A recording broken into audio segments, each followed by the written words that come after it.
High guys, welcome to my mini blog. सकाळची प्रसन्न वेळ आणि आम्ही निघालो एक खास प्रवासाला. फर्स्ट हॉल्ट घेतला आम्ही शनी मंदिर वाघोली येथे. एंटर करताच तिकडे होतं हनुमान मंदिर.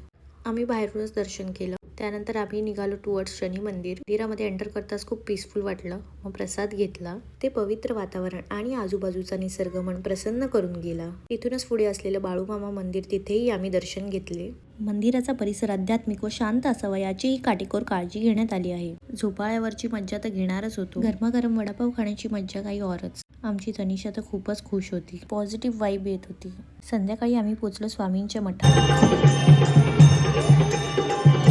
स्वामींचं दर्शन पण खूप छान झालं. तेथे थोडा वेळ बसून आम्ही मनोभावे प्रार्थना केली. मन अगदी प्रसन्न झालं होतं. मग आम्ही निघालो घराकडे. घरी येऊन पिझ्झा ऑर्डर केला होता. ताई तिच्या घरी जाण्यासाठी निघाली. आणि रोजची मस्ती तर बघा. That's all for today. तुम्हाला व्हिडिओ आवडला असेल तर नक्कीच like and comment. Bye bye.